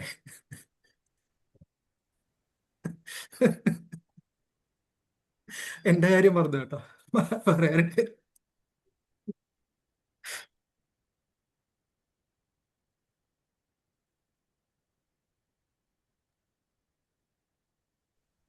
പ്രഭുപാദിന്റെ ലൈഫിൽ നിന്ന് നമുക്ക് ഇതൊക്കെ കാണാൻ സാധിക്കും, ഇല്ലേ? കുറെ നാൾ ഒരു കാരുണ്യം ഇല്ലാതെ പോലെ എന്തൊക്കെയോ പ്രഭുപാദ് കഷ്ടപ്പെടുന്നു, പക്ഷെ ഒരു റെസ്പോൺസും ഇല്ലാത്ത രീതിയിൽ ഭഗവാൻ മിണ്ടാതിരിക്കുന്ന പോലെ ഒരു വലിയ ഘട്ടമുണ്ട്. പിന്നെ ഇസ്കോൺ തുടങ്ങിയതിനു ശേഷമാണ് ഓരോ നിമിഷവും അത്ഭുതങ്ങൾ സംഭവിക്കുന്നു, മാജിക് സംഭവിക്കുന്നു. അതൊക്കെ പിന്നീട് ഭയങ്കര റെസിപ്രോക്കേഷൻ. പക്ഷെ ഒരു ഘട്ടം ഉണ്ടായിരുന്നു, പ്രഭുപാദ് എന്തൊക്കെ ചെയ്യുന്നോ ഈ പറഞ്ഞ പോലെ വെച്ചടി വെച്ചടി തിരിച്ചടിയായിരുന്നു, അല്ലെ? കഷ്ടപ്പെട്ട ആ ബാക്ക് ടു ഗോഡ് മാഗസിൻ ഉണ്ടാക്കി അതിനെ പ്രിന്റ് ചെയ്ത് പ്രൂഫ് റീഡ് ചെയ്ത് അതിനെ ഡിസ്ട്രിബ്യൂട്ട് ചെയ്തൊക്കെ ഒറ്റയാൾ പട്ടാളമാണ് പ്രഭുപാദ്. ആ സമയത്ത് ഭഗവാൻ എന്താ പറയാ, ഉപകാരം ചെയ്തില്ലെങ്കിലും വേണ്ട ഉപദ്രവിക്കരുതെന്ന് പറയുമല്ലോ. പക്ഷെ ആ സമയത്ത് ആ പശു ഒന്ന് കുത്തി താഴെ ഇട്ടു, അല്ലെ? പശുവോ കാളയോ എന്താണ്? സോ അങ്ങനെ ഒരു കാര്യം ഇത് ചോദിച്ചിട്ടുണ്ട്. ഏതൊരു മഹാരാജിന്റെ അടുത്താണ് ചോദിച്ചത്. അപ്പൊ പറഞ്ഞു, നിങ്ങൾ അത് കണ്ട് നമുക്കത് കണ്ട് പ്രഭുപാദിനോടുള്ള ആരാധന നമുക്ക് വളർത്താം. പക്ഷെ ഭഗവാൻ അങ്ങനെ എന്താ പറയാ, അത് താങ്ങാൻ പറ്റാത്ത ഒരു ഭക്തന് അത്ര വലിയൊരു പരീക്ഷ കൊടുക്കില്ല എന്ന് മഹാരാജ് പറഞ്ഞു. അതുകൊണ്ട് ആശ്വാസമുണ്ട്. പക്ഷെ എന്നാലും ഇതുപോലുള്ള ഭക്തന്മാരുടെ നിലവാരം നമുക്ക് അറിയാൻ ഇതുപോലെ അവസരങ്ങൾ വേണമല്ലോ, അല്ലെ? സിറ്റുവേഷൻസ് കൊണ്ടാണല്ലോ ഒരാളുടെ ക്വാളിറ്റി നമുക്ക് അറിയാൻ പറ്റുന്നത്, റൈറ്റ്? അപ്പൊ അങ്ങനെ കമലാകാന്ത വിശ്വാസന് ആ ഒരു ഹയസ്റ്റ് ലെവൽ ഓഫ് ഭക്തി പ്രകടിപ്പിക്കാനുള്ള ഒരു അവസരം ഭഗവാൻ കൊടുക്കുകയാണ്, ഇങ്ങനെ കാണരുതെന്ന് പറഞ്ഞിട്ട്. പക്ഷേ അത് അദ്ദേഹത്തിന് മനസ്സിലായില്ല, മനസ്സിലാക്കാൻ എളുപ്പമല്ല. അത് മനസ്സിലാക്കി കൊടുക്കാൻ വേണ്ടി ഒരു അദ്വൈതാചാര്യൻ വേണ്ടി വന്നു. മാത്രമല്ല അദ്വൈതാചാര്യൻ പറഞ്ഞു, ഇത്രയിട്ട് പരീക്ഷിക്കരുതേ എന്ന് ഭഗവാൻ ചൈതന്യ മഹാപ്രഭുവിനോട് പറഞ്ഞപ്പോൾ തിരിച്ചു വിളിക്കുകയും ചെയ്തു. സോ ഇതൊക്കെ എക്സ്ക്ലൂസീവ് ചൈതന്യ ചരിതാമൃതമാണ്. ഇത് വേറെ എവിടെയും കിട്ടില്ല ഈ കാര്യങ്ങളൊക്കെ, അല്ലെ? Thank you very much. ഹരിബോൾ. ഇത് ചൈതന്യ ചരിതാമൃതത്തിൽ മാത്രമുള്ള ചില വളരെ നിഗൂഢ എന്താ പറയാ ഭക്തിയുടെ രഹസ്യങ്ങളാണ് ഇതൊക്കെ. പക്ഷെ അത് പറഞ്ഞു തരാനും ആള് വേണ്ടേ പ്രഭു? വെറുതെ കിട്ടുവോ? അതാണ് പ്രഭുപാദ് പറഞ്ഞു തന്നിരിക്കുന്നത് ഇവിടെ. സോ അടുത്തത് 349 ശ്ലോകത്തില് രസാഭാസം എന്ന് പറയുന്നു. ഒരു മിനിറ്റ് ഒന്ന് ചോദിച്ചോട്ടെ. ഹരേ കൃഷ്ണ, എനിക്കതങ്ങോട്ട് ക്ലിയർ ആയില്ല, അതുകൊണ്ടാണ് കേട്ടോ. കാരണം 47 പറയുന്നില്ലേ, അതായത് അദ്വൈതാചാര്യൻ അപ്പോൾ മഹാപ്രഭുവിനോട് പറഞ്ഞു, അങ്ങ് എന്തിനാണ് ഈ മനുഷ്യനെ തിരികെ വിളിക്കുകയും അങ്ങയെ കാണാൻ അനുവദിക്കുകയും ചെയ്യുന്നത്? 2 വിധത്തിലും എന്നെ വഞ്ചിച്ചതാണ് കമലാകാന്തൻ. അപ്പൊ അതെങ്ങനെയാ ഇതിന്റെ കൂടെ വായിക്കുക? 2 വിധത്തിൽ എന്നെ വഞ്ചിച്ചവനാണെന്നല്ലേ? അതെന്താണെന്നുള്ളത്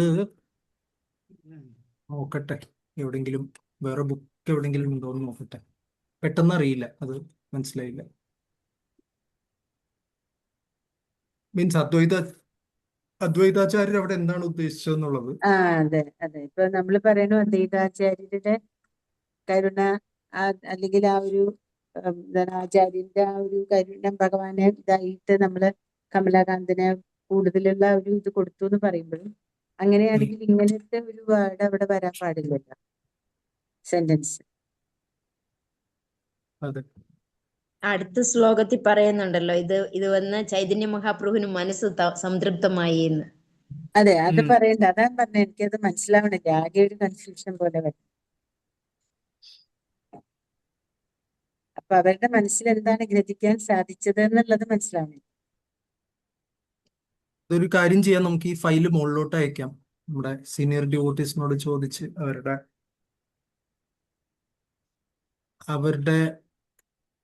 സഹായത്തോടെ നമുക്കിത് മനസ്സിലാക്കാൻ ശ്രമിക്കാം. അത് നോട്ട് ചെയ്ത് വെക്കാം ഞാൻ. ഇത് നമുക്ക് ചോദിക്കണം.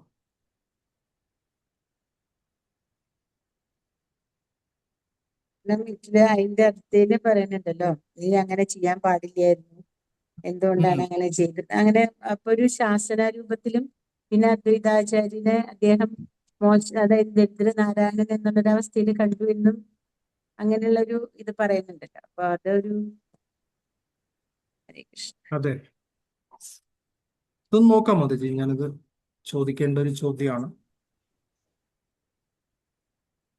Thank you.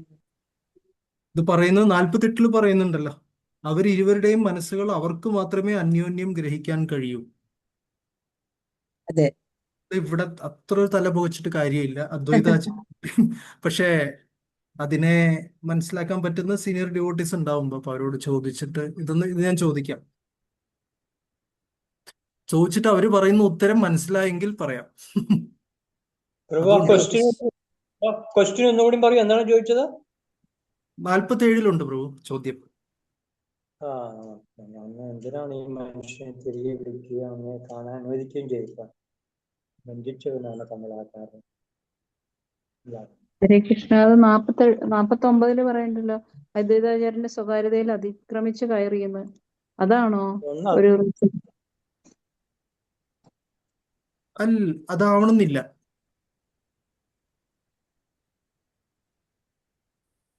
എന്തായാലും മുന്നോട്ട് പോവാം.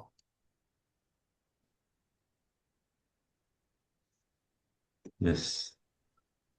ഇവിടെ പറയുന്നത് കേട്ടിട്ട് ഇങ്ങനെ കമലാകാന്ത വിശ്വാസിന് ഇങ്ങനൊരു പ്രവൃത്തി ചെയ്യാൻ കാരണം എന്ന് വെച്ചാൽ, അദ്വൈതാചാര്യർക്ക് കടമുണ്ടായത് പ്രതാപരുദ്ര മഹാരാജാവിനെ കൊണ്ട് കടം വീട്ടിക്കാൻ ശ്രമിച്ച അങ്ങനെ ഒരു മനസ്ഥിതി വരാൻ കാരണം ഏതോ ഒരു നോൺ ഡിവോട്ടിയുടെ ആഹാരം എന്തോ സ്വീകരിച്ചതാണെന്നുള്ള രീതിയിലാണ് കാണുന്നത് ഇവിടെ, അല്ലെ?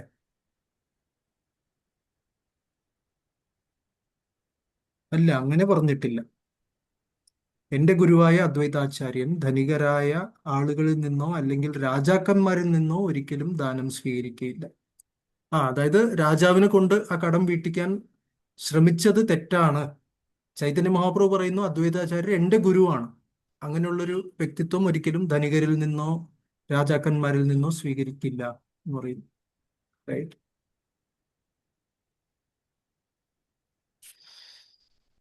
ഈ ഒരു അതായത് പോയിന്റ്, അവിടെ കമലാകാന്തൻ ചെയ്തത് തെറ്റാണ് എന്നാണ് ഇൻഡയറക്ട്ലി പറയുന്നത്, അല്ലെ? അതെ, കമലാകാന്തൻ ചെയ്തത് തെറ്റാണെന്നാണ് പറയുന്നത്. അതിന്റെ 50-ാമത്തെ അവസാന ലൈൻ കണ്ടോ ഭാവാർത്ഥത്തില്? വൈഷ്ണവ തത്വങ്ങൾ അനുസരിച്ചുള്ള നിയമനിബന്ധനകൾ പിന്തുടരാത്ത വ്യക്തികളിൽ നിന്ന് ഒരു വൈഷ്ണവൻ ദാനമോ പുഷ്പമോ പോലും സ്വീകരിക്കരുത്. ഇത് കണ്ടപ്പോ എനിക്ക് ഭക്തി സിദ്ധാന്ത സരസ്വതി ഠാക്കൂറിന്റെ ഒരു എങ്ങനെ പറയാ, അതൊരു വ്യവസ്ഥ ഉണ്ടായിരുന്നു അദ്ദേഹത്തിന്റെ ഒരു ജീവിതത്തിൽ എന്ന് വെച്ചാൽ ഗൗഡിയ മഠത്തില് അവിടുത്തെ അക്കൗണ്ട്സിൽ ഒരു പ്രത്യേക നിയമം ഉണ്ടായിരുന്നു. അതായത് ഭക്തന്മാർ പോയി പല കളക്ഷനും ചെയ്യുമല്ലോ. അപ്പൊ കളക്ഷൻ ചെയ്യുന്ന സമയത്ത് ആ കളക്ട് ചെയ്യുന്ന പൈസ 2 വിഭാഗങ്ങളായിട്ട് അക്കൗണ്ട് ചെയ്യണം എന്ന് ഭക്തിസിദ്ധാന്ത സരസ്വതി ഠാക്കൂർ നിർബന്ധിച്ചിരുന്നു. അതായത് ഈ കർമ്മികൾ, ഈ പറയുന്ന പോലെ വൈഷ്ണവ തത്വങ്ങൾ പിന്തുടരാത്ത വ്യക്തികൾ, ചിലപ്പോ മാംസാഹാരം കഴിക്കുന്നവരും മദ്യപിക്കുന്നവരും ഒക്കെ ചിലപ്പോ അവരിൽ നിന്നൊക്കെ ഡൊണേഷൻ കിട്ടുമായിരുന്നു. അപ്പൊ അങ്ങനെയുള്ള ഡൊണേഷനൊക്കെ ഭക്തിസിദ്ധാന്ത സരസ്വതി ഠാക്കൂർ നിർബന്ധമായിട്ടും പറഞ്ഞു ആ ഡൊണേഷനിലെ ഓരോ പൈസയും കൺസ്ട്രക്ഷൻ അല്ലെങ്കിൽ അതുപോലെയുള്ള ഒരു പ്രസ്ഥാനത്തിന്റെ നടത്തിപ്പിന് വേണ്ടി എക്സിക്യൂഷണലായിട്ട് ഉപയോഗിക്കാൻ അത് ഉപയോഗിക്കുക. പക്ഷേ വിഗ്രഹ സേവയ്ക്ക് വേണ്ടി ഉപയോഗിക്കുന്ന പൈസ എപ്പോഴും സാത്വികരായിട്ടുള്ള വ്യക്തികൾ വൈഷ്ണവ തത്വങ്ങൾ അനുസരിച്ച് അത് പാലിച്ച് ചെയ്യുന്ന വ്യക്തികളുടെ കയ്യിൽ നിന്ന് കിട്ടുന്ന ഡൊണേഷൻ മാത്രമേ വിഗ്രഹ സേവയ്ക്കും ഭഗവാന്റെ നേരിട്ടുള്ള കാര്യങ്ങൾക്കും ഉപയോഗിക്കാൻ പാടുള്ളൂ എന്ന് പറഞ്ഞിട്ട് അങ്ങനെ എന്താണ് അതിനെ ആ ഡൊണേഷൻസിന് തന്നെ ആര് തരുന്നു എന്നുള്ളതിന്റെ അടിസ്ഥാനത്തിൽ രണ്ടായി തരംതിരിക്കുന്ന ഒരു രീതി ഗൗഡിയ മഠത്തില് ഭക്തിസിദ്ധാന്ത സരസ്വതി ഠാക്കൂർ ഏർപ്പെടുത്തിയിരുന്നു. പ്രഭുപാദ് പറഞ്ഞു, എൻ്റെ ഗുരു മഹാരാജ് അത്രയും നിഷ്കർഷയോടെയാണ് കാര്യങ്ങൾ ചെയ്തിരുന്നത്.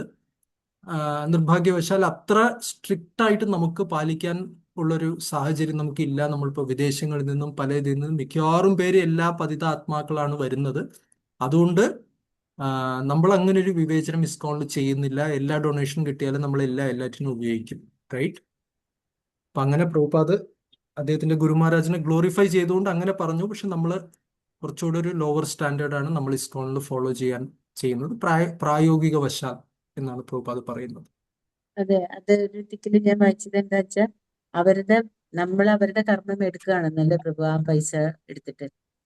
അപ്പം പ്രഭുപാദ അതുകൊണ്ട് കുറെ അമ്പലങ്ങളും ആവശ്യമില്ലാണ്ട് പണിയാനായിട്ടും ഇത് കൊടുക്കണില്ല.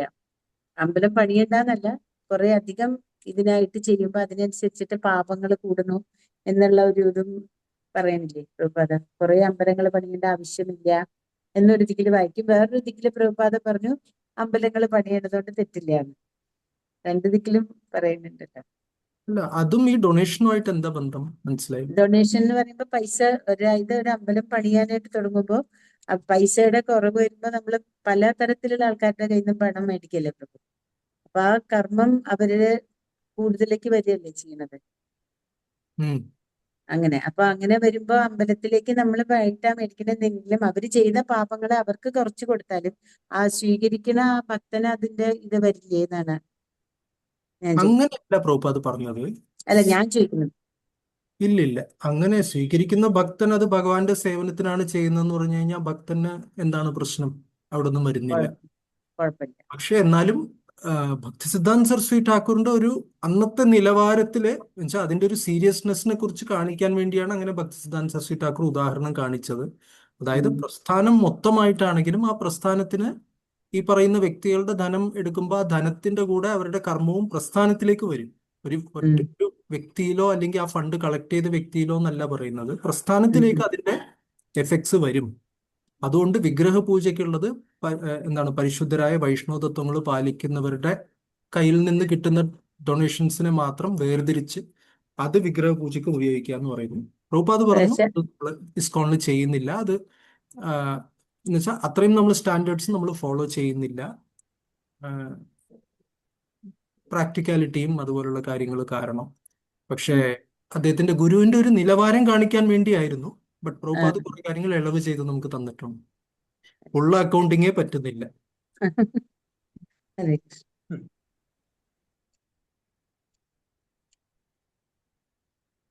സോ 51 പറയുന്നു, ഒരു ഭക്തൻ എല്ലായ്പ്പോഴും മനസ്സ് പ്രതീക്ഷാ നിർഭരവും ഉത്സാഹപൂർവവുമായി സൂക്ഷിക്കാൻ ജാഗ്രത പാലിക്കണം.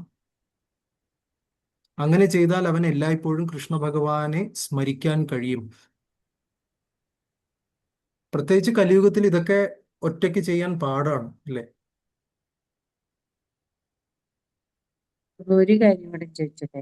അതായത് ഒരു മിനിറ്റ്, അനുസരിച്ച് ഒരു മിനിറ്റ്. ഈ പറഞ്ഞ വിഷയം മനസ്സിലായോ?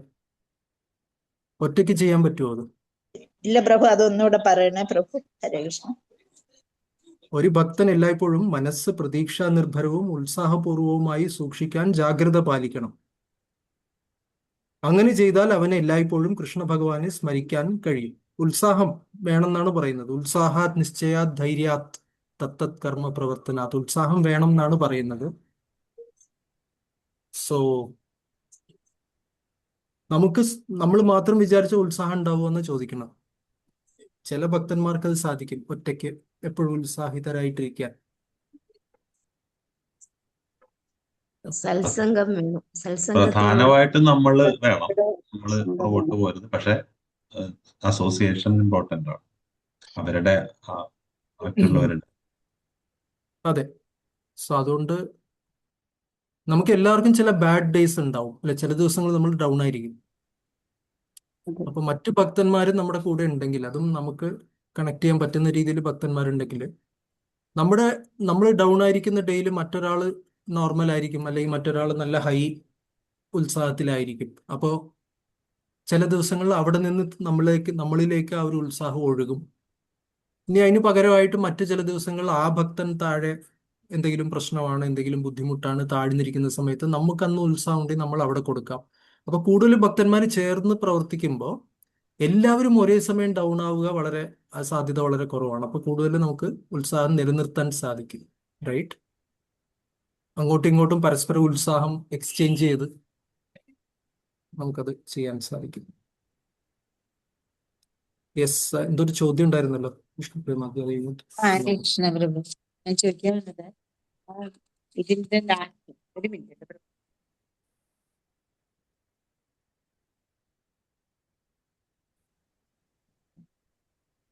ഹരേ കൃഷ്ണ, 50-ാമത്തേന്റെ തന്നെ ലാസ്റ്റ് ഭാവാർത്ഥത്തില് വൈഷ്ണവ തത്വങ്ങൾ അനുസരിച്ചുള്ള നിബന്ധനകൾ പിന്തുടരാത്ത വ്യക്തികളിൽ നിന്ന് ഒരു വൈഷ്ണവൻ ദാനമോ ഭക്ഷണമോ പോലും സ്വീകരിക്കുന്നെന്ന് പറയുന്നുണ്ടല്ലോ പ്രഭു. അപ്പൊ ഞാൻ എന്റെ ഒരു സംശയം എന്താണെന്ന് വെച്ചാൽ, ഇപ്പൊ നമ്മൾ ചില വീടുകളിൽ നമുക്ക് ഒഴിച്ചുകൂടാനാവാത്ത വീടുകളിൽ ചെന്ന് കഴിഞ്ഞാൽ അവര് പക്ഷെ വൈഷ്ണവരായിരിക്കില്ല, അതൊന്നും പാലിക്കണമില്ല. അപ്പൊ അവര് തരുന്ന വെള്ളം കുടിക്കാണ്ട് നിവൃത്തിയില്ല എന്നുള്ളൊരു അവസ്ഥ വരുമ്പോ നമ്മൾ എന്താ ചെയ്യും? ചുരുക്കം പറഞ്ഞ, ഇപ്പൊ ഞാൻ എന്റെ മകന്റെ ഭാര്യ വീട്ടിൽ പോയാല് അവര് നോൺ വെജ് ഒന്നും കഴിക്കുന്നവരല്ല, പക്ഷെ അവരാരും വൈഷ്ണവരും അല്ല. അപ്പൊ നമ്മൾക്ക് അവിടെ ചെല്ലുമ്പോ ഒന്നും കഴിക്കാനില്ല എന്ന് പറയുമ്പോ ആ കുട്ടിക്ക് അതൊരു വിഷമം. ആ കുട്ടി എപ്പോഴും പറയും, അമ്മ അത് കഴിക്കണില്ല എന്ന്. അപ്പൊ ഞാൻ എന്നിട്ട് വേറെ നിവൃത്തിയില്ല ഭഗവാനെ എന്ന് വിചാരിച്ച് ഞാൻ സ്വീകരിക്കുന്നുണ്ട്. അപ്പൊ ഇപ്പൊ ഇത് കേൾക്കുമ്പോൾ ഒരു പേടി, അതാ ഞാൻ ചോദിച്ചു.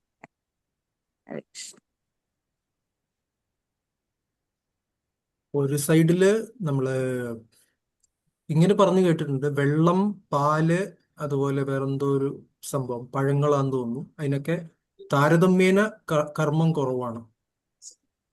ഓക്കെ. റൈറ്റ്? ആ, പാലിനെ കുറിച്ച് പ്രത്യേകം പറയുന്നുണ്ട്. ഉവ്വ്. പാല്, വെള്ളം. പാലെന്ന് വെച്ചാൽ അതില് ഹോർലിക്സും ചായ ഇട്ട എനിക്കറിയില്ല. പാല്, ചായ പിന്നെ നമ്മൾ കുടിക്കില്ലല്ലോ പ്രഭു. ചായ കുടിക്കില്ല. പക്ഷെ ഞാൻ പറയുന്നത് ഉം.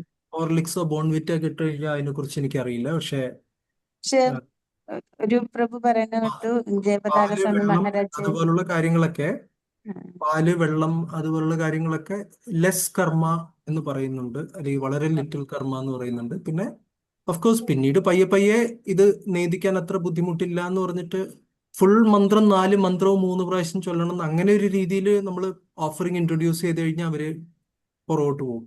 അങ്ങനെ വേണ്ടല്ലോ, ജസ്റ്റ് മുമ്പിൽ വെച്ചിട്ട് ഭഗവാനെ സ്വീകരിച്ചോളൂ എന്ന് പറഞ്ഞിട്ട് ഒരു 3 പ്രാവശ്യം ഹരേ കൃഷ്ണ മഹാമന്ത്രം പറഞ്ഞു കൊടുത്ത് ആ ഒരു ഓഫറിംഗ് പ്രോസസ്സ് സിമ്പിൾ ആക്കി കൊടുത്തു കഴിഞ്ഞാൽ ആൾക്കാർക്ക് സ്വീകരിക്കാൻ തോന്നില്ലേ? ഓ, അത് ചെയ്യും. പക്ഷെ അതൊക്കെ പറ്റുമോ പ്രഭു അങ്ങനെ എല്ലായിടത്തും? അല്ല, എന്താ പറയാ, നമ്മളിപ്പോ തുടങ്ങുമ്പോ തന്നെ നമ്മളെല്ലാം നമോ വിഷ്ണുപാദായ, അത് കഴിഞ്ഞിട്ട് എന്താണ് നമോ മഹാവധാന്യായ എന്നൊക്കെ പറയുമ്പോഴേക്കും അത് ആൾക്കാർക്ക് ഒരു സമയം എടുക്കും ആ പ്രോസസ്സ് മനസ്സിലാക്കാൻ. അപ്പൊ തുടക്കത്തില് ഒന്നും ചെയ്യാതിരിക്കുന്ന വ്യക്തിയുടെ അടുത്ത് നമ്മള് ഇത് ഭഗവാന്റെ മുന്നിൽ വെച്ച് നമസ്കരിച്ചെടുക്കുക. തുളസി പോലും ഇടാൻ, തുളസി ഉണ്ടെങ്കിൽ ഇടുക, ഇല്ലെങ്കിൽ വേണ്ട എന്ന് വെച്ചാൽ ഒരു ഓ തുടക്കമായിട്ട്. ഓ, നമ്മൾ അവരോടും അങ്ങനെ പറഞ്ഞു ചെയ്യാം അല്ലേ? നമ്മളൊരു തുടക്കമല്ലേ, ഭഗവാന് മനസ്സിലാവുമല്ലോ. നമ്മളിപ്പോ ഒന്നും, എന്താ പറയാ, ഒരു തുടക്കക്കാരോട് നമ്മൾ ഇത്രയെങ്കിലും ചെയ്യാൻ പറയുമ്പോ അങ്ങനെ പറഞ്ഞാൽ നമ്മളെ അവരൊരു എന്താ, അവർക്കൊന്നും ഇതിൽ വിശ്വാസം ഇല്ലാത്തവരാകുമ്പോ അത് നമ്മളെന്തെങ്കിലും പറഞ്ഞോട്ടെ, പക്ഷെ നമ്മുടെ പ്രസ്ഥാനത്തിനെ കൂടെ ഒരു ഇതാക്കി മാറ്റണം മതിയാവോ? ഞാൻ മനസ്സിൽ പറയാറുണ്ട്, മനസ്സിൽ പറഞ്ഞിട്ടാണ് കഴിക്കാറ്. പക്ഷെ അത് നമ്മൾ പബ്ലിക്കലി ഒട്ടും ഇതിനോട് ആ ചായ്വില്ലാത്ത ആൾക്കാരെന്ന് പറയുമ്പോ അവർക്കതൊരു ഓടായിട്ട് തോന്നില്ലേ പ്രഭു? അല്ല, മാതാജിയോട് ചായ്വുള്ള വ്യക്തിയല്ല ഇപ്പൊ ഈ പറയുന്നത്. ആണ്. എന്റെ ആ ചായ്വിനെ, മകന്റെ അല്ല, ആ ചായ്വിനെ ഉപയോഗിച്ച് ഉം, കുറച്ചൊരു ചെറിയൊരു ഇത് ഭഗവാന് മുൻപിൽ വെച്ച് എടുക്കുമെന്ന് പറഞ്ഞിട്ട് ഞാൻ കാണിച്ചു തരാന്ന് പറഞ്ഞ് ഒരു പ്രാവശ്യം ഒന്ന് വെച്ച് കൊടുത്തു കഴിഞ്ഞാൽ അടുത്ത പ്രാവശ്യം വരുമ്പോ, ഓ Vishnupriya, may be Mataji, whatever is your name, initiated name അല്ല അവര് വിളിക്കുന്ന എന്താന്ന് വെച്ച് കഴിഞ്ഞാല്, ബീന എന്നാണ്. അപ്പോ ഈ ചേച്ചി വരുന്നുണ്ട്, അപ്പൊ അതുകൊണ്ട് ഇങ്ങനെ കഴിഞ്ഞ പ്രാവശ്യം കാണിച്ചു തന്നില്ല, ഒന്ന് വെച്ചെടുക്കും അവര്. ഇല്ലേ? അത് ചെറിയൊരു ഇമ്പ്രൂവ്മെന്റ് ആയില്ലേ? ഉം. എനിക്ക് പഴങ്ങൾ മാത്രമേ തരാറുള്ളൂ. എന്നാലും ഇപ്പൊ പ്രഭു പറയുമ്പോ ഒരിക്കലും ചെന്ന് നോക്കണല്ലേ, അറിയില്ല. ഹരേ കൃഷ്ണ.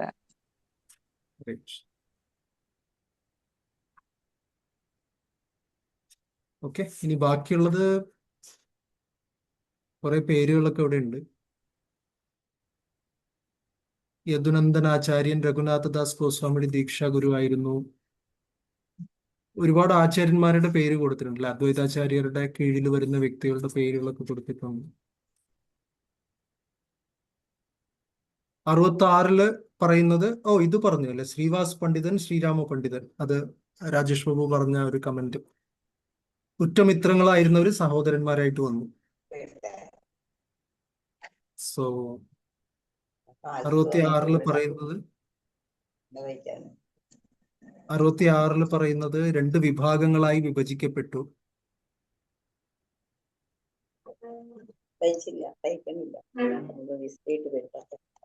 സോ ഇത്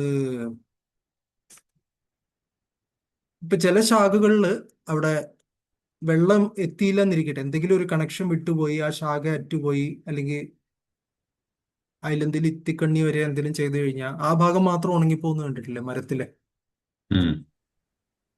അപ്പൊ അതുപോലെ ആ ഒരു കണക്ഷൻ വിട്ടുപോയി കഴിഞ്ഞാൽ ഉണങ്ങിപ്പോകും എന്നുള്ളതാണ് പറയുന്നത്. 69 അപ്രകാരം ചൈതന്യ ഭഗവാൻ തന്റെ കാരുണ്യജലം അവർക്ക് പകർന്നു നൽകിയില്ല. ക്രമേണ അവർ ശുഷ്കിച്ചുണങ്ങുകയും ജീവൻ വെടിയുകയും ചെയ്തു. സോ നമ്മളും കെയർഫുൾ ആയിരിക്കണം അല്ലെ, എന്ന് വെച്ചാ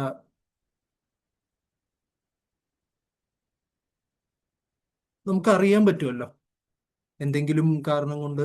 ഇപ്പൊ ഷോർട്ട് ടൈമിൽ ഒരു ഭക്തിയിൽ ഉത്സാഹം തോന്നുന്നില്ല, അതൊരു വിഷയം.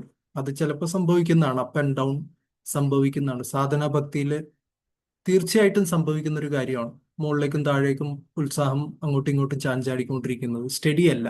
നിഷ്ഠ എന്നുള്ള സ്റ്റേജ് വരെ അല്ലെ, നിഷ്ഠ എന്ന് പറഞ്ഞ വാക്കിനർത്ഥം എന്താണ്? സ്റ്റഡി. അതിനു മുൻപ് അനർത്ഥ നിവൃത്തി എന്നുള്ള സ്റ്റേജൊക്കെ തീർച്ചയായിട്ടും ഒരു കടലിൽ അലകൾ പോലെയാണ്, കയറി ഇറങ്ങുകയും അങ്ങോട്ടും ഇങ്ങോട്ടൊക്കെ പോവുകയും ചെയ്യും. പക്ഷെ ഒരുപാട് കാലം, 6 മാസക്കാലം, 1 വർഷക്കാലം നമുക്ക് ഭക്തിയിൽ ഒട്ടും ടേസ്റ്റ് ഇല്ല, വളരെ മോശം അവസ്ഥയാണെന്നൊക്കെ പറഞ്ഞു കഴിഞ്ഞാൽ ആ പോയാ പോട്ടെ എന്ന് പറഞ്ഞൊരു കൈൻഡ് ഓഫ് ഡോൺ കെയർ സിറ്റുവേഷനിൽ ഇരിക്കരുത് അല്ലെ. അപ്പൊ കെയർഫുൾ ആയിരിക്കണം. എന്ത് പറ്റി, എന്താണ് കാര്യം എന്നുള്ള രീതിയിൽ നമ്മൾ വിശകലനം ചെയ്ത് ആ പ്രശ്നത്തിന് പരിഹാരം കണ്ടുപിടിക്കാൻ ശ്രമിക്കണം.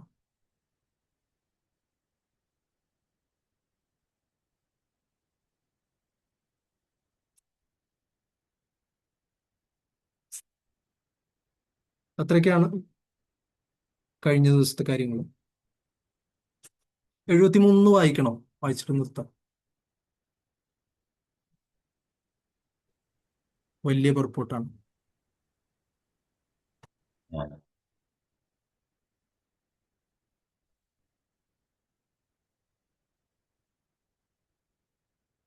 ലോകം മാത്രം വായിക്കാനോ പ്രഭു? വായിക്കാമല്ലോ, നമുക്ക് കുറച്ച് സമയം ഉണ്ടല്ലോ. കുറച്ച്. ഹരേ കൃഷ്ണ.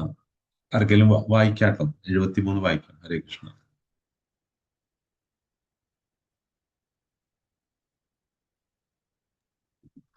ഞാൻ തന്നെ വായിക്കട്ടെ. വായിക്കട്ടെ.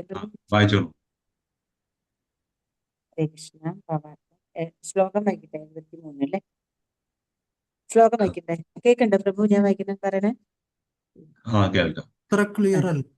ക്ലിയർ അല്ല, എന്തോ ഒരു പ്രശ്നമുണ്ട് മാതാജി. ഇപ്പോഴും ഉണ്ട്. അതെ അല്ലേ? അറിയില്ല. ത്രൂ ഔട്ട് സംസാരിക്കുമ്പോൾ അതുണ്ട്.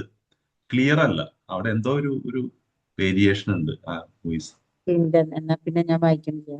എല്ലാവർക്കും മറ്റുള്ളവരുടെ പേര് പറയാം. ഞാൻ പറഞ്ഞല്ലോ കഴിഞ്ഞ ദിവസം, നമുക്ക് അങ്ങനെ ചെയ്യാം. രാജേഷ് പ്രഭു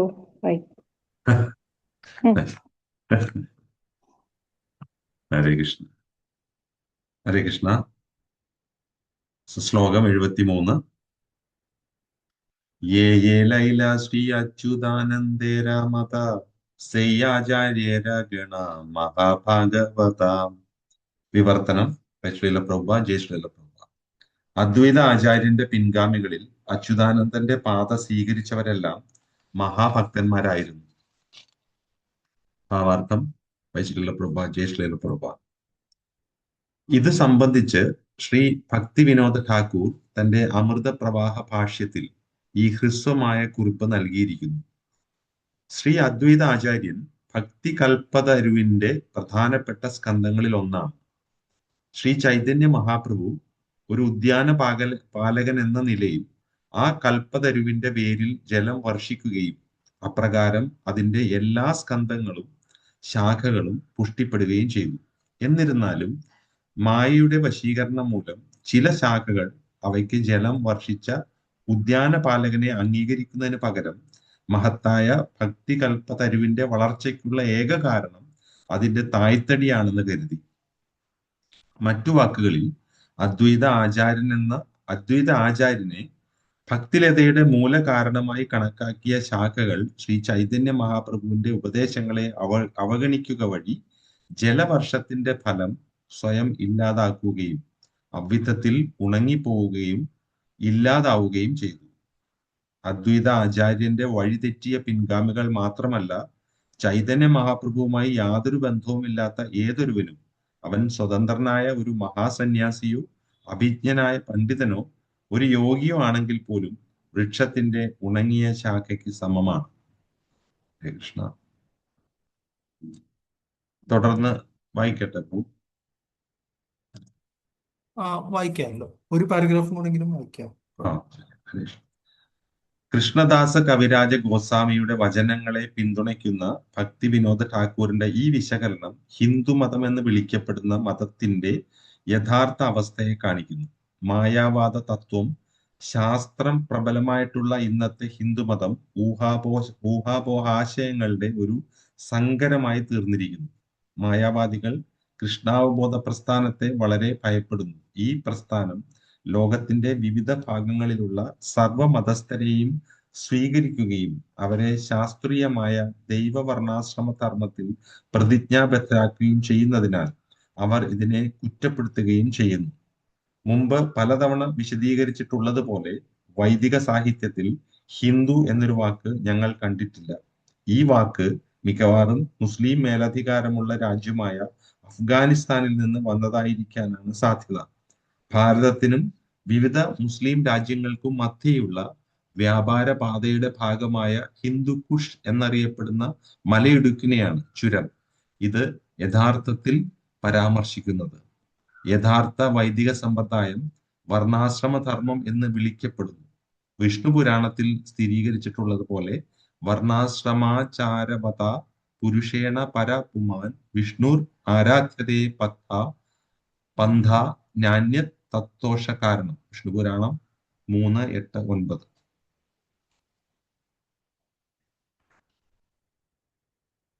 ഒരു മനുഷ്യജീവി വർണ്ണാശ്രമധർമ്മം പിന്തുടരണമെന്ന് വൈദിക സാഹിത്യം ശുപാർശ ചെയ്യുന്നു.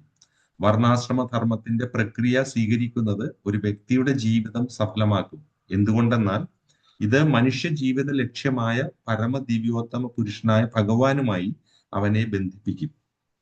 അതുകൊണ്ട് കൃഷ്ണാവബോധ പ്രസ്ഥാനം മനുഷ്യവർഗത്തിലെ സർവർക്കും വേണ്ടി ലക്ഷ്യമാക്കപ്പെട്ടിട്ടുള്ളതാണ്. മനുഷ്യ സമൂഹത്തിൽ വ്യത്യസ്ത വിഭാഗങ്ങളും ഉപവിഭാഗങ്ങളും ഉണ്ടെങ്കിലും എല്ലാ മനുഷ്യജീവികളും ഒരു വർഗത്തിൽ പെട്ടതാണ്. അതിനാൽ അവർക്കെല്ലാം ഭഗവാൻ വിഷ്ണുവുമായി ബന്ധപ്പെടുത്തിക്കൊണ്ടുള്ള തങ്ങളുടെ മൂലസ്വരൂപം മനസ്സിലാക്കാനുള്ള കഴിവുണ്ടെന്ന് ഞങ്ങൾ അംഗീകരിക്കുന്നു. ശ്രീ ചൈതന്യ മഹാപ്രഭു സ്ഥിരീകരിക്കുന്നു, ജീവേര സ്വരൂപ ഹയ കൃഷ്ണേര നിത്യദാസ. എല്ലാ ജീവസത്തയും പരമദിവ്യോത്തമ പുരുഷനായ ഭഗവാന്റെ ഒരംശവും നിത്യദാസനുമാണ്. എല്ലാ ജീവസത്തയും പരമദിവ്യോത്തമ പുരുഷനായ ഭഗവാന്റെ ഒരംശവും നിത്യദാസനുമാണ്. മനുഷ്യജന്മം നേടുന്ന ഓരോ ജീവസത്തയ്ക്കും അവന്റെ പദവിയുടെ പ്രാധാന്യം മനസ്സിലാക്കാൻ കഴിയുകയും അപ്രകാരം അവൻ കൃഷ്ണ ഭഗവാന്റെ ഒരു ഭക്തനാകാൻ അർഹനാകുകയും സാധിക്കും. മനുഷ്യജന്മം നേടുന്ന ഓരോ ജീവസത്തയ്ക്കും അവന്റെ പദവിയുടെ പ്രാധാന്യം മനസ്സിലാക്കാൻ കഴിയുകയും അപ്രകാരം അവൻ കൃഷ്ണ ഭഗവാന്റെ ഒരു ഭക്തനാകാൻ അർഹനാകുവാനും സാധിക്കും. അതിനാൽ മുഴുവൻ മനുഷ്യവർഗവും കൃഷ്ണാവബോധം അഭ്യസിക്കണമെന്ന് ഞങ്ങൾ ആഗ്രഹിക്കുന്നു. ലോകത്തിന്റെ എല്ലാ ഭാഗങ്ങളിലും ഞങ്ങൾ സങ്കീർത്തന പ്രസ്ഥാനം പ്രചരിപ്പിക്കുന്ന ഓരോ രാജ്യത്തും ജനങ്ങൾ ഹരേ കൃഷ്ണ മഹാമന്ത്രം മടികൂടാതെ നിഷ്പ്രയാസം സ്വീകരിക്കുന്നത് ഞങ്ങൾ കാണുന്നു. ഹരേ കൃഷ്ണ പ്രസ്ഥാനത്തിന്റെ അംഗങ്ങൾ ഏത് ജീവിത പശ്ചാത്തലത്തിൽ നിന്നുള്ളവരായാലും പാപജീവിതം ഉപേക്ഷിക്കുകയും ഭക്തിയുടെ ഉത്കൃഷ്ട നിലവാരത്തിലേക്ക് ഉയരുകയും ചെയ്യുന്നതാണ് ഈ കീർത്തനത്തിന്റെ ദൃശ്യഫലങ്ങൾ. ബാക്കിയും കൂടി വായിക്കണം. വായിച്ചേക്കാം. ഹരേ കൃഷ്ണ. വലിയ പണ്ഡിതന്മാരെന്നും യോഗികളെന്നും ഗൃഹസ്ഥരെന്നും സ്വാമിമാരെന്നും നടിക്കുമെങ്കിലും ഹിന്ദുമതമെന്ന് പറയപ്പെടുന്നതിന്റെ അനുയായികളെല്ലാം വൈദിക ധർമ്മത്തിന്റെ ഉണങ്ങിയ ശാഖകളാണ്. അവർ പ്രയോജനരഹിതമാണ്. അവർ ദുർബലരാണ്. മനുഷ്യ സമൂഹത്തിന്റെ പ്രയോജനത്തിനു വേണ്ടി വൈദിക സംസ്കാരം പ്രചരിപ്പിക്കാൻ അവർക്കാവില്ല. വൈദിക സംസ്കാരത്തിന്റെ സത്ത ശ്രീ ചൈതന്യ മഹാപ്രഭുവിന്റെ സന്ദേശമാണ്. ശ്രീ ചൈതന്യൻ ഉപദേശിച്ചു യാരേ ദേഖ താരേ കഹ കൃഷ്ണ ഉപദേശ ആമാര ആജ്ഞായ ഗുരു ഹയാതാര ഏയ് ദേശ. ചൈതന്യ ചരിതാമൃതം മധ്യലീല 7.128. കാണാനിടയാവുന്നവരോടെല്ലാം ഭഗവത്ഗീത യഥാരൂപത്തിലും ശ്രീമദ് ഭാഗവതത്തിലും പ്രതിപാദിച്ചിട്ടുള്ള കൃഷ്ണകഥാ തത്വങ്ങളെ സംബന്ധിച്ച് ഉപദേശം നൽകുക മാത്രമേ ഒരുവൻ ചെയ്യേണ്ടതുള്ളൂ. കൃഷ്ണകഥയിലും ചൈതന്യ മഹാപ്രഭുവിന്റെ പ്രസ്ഥാനത്തിലും താല്പര്യമില്ലാത്ത ഒരാൾ ജീവശക്തിയില്ലാത്ത ഉണങ്ങിയ ഉപയോഗശൂന്യമായ മരം പോലെയാണ്. ശ്രീ ചൈതന്യ മഹാപ്രഭുവിനാൽ നേരിട്ട് ജലസേചനം ചെയ്യപ്പെടുന്ന ഇസ്കോൺ ശാഖ നിസ്സംശയം വിജയകരമായി ഭവിച്ചുകൊണ്ടിരിക്കുന്നു. എന്നാൽ ഹിന്ദുമതത്തിന്റെ വിച്ഛേദിക്കപ്പെട്ട ചില ശാഖകൾ ഉണങ്ങി നശിച്ചുകൊണ്ടിരിക്കുന്നു. അവർ ഈ കൃഷ്ണാവബോധ പ്രസ്ഥാനത്തിനോട് അസൂയുള്ളവരാണ്. ഹരേ കൃഷ്ണ.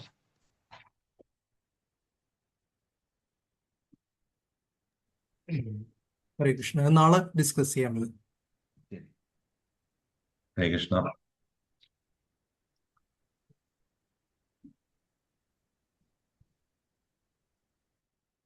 വാഞ്ച പറയാം. വാഞ്ചാകൽപതരൂപശ്ച കൃപാസിന്ധുഭ്യേർച്ച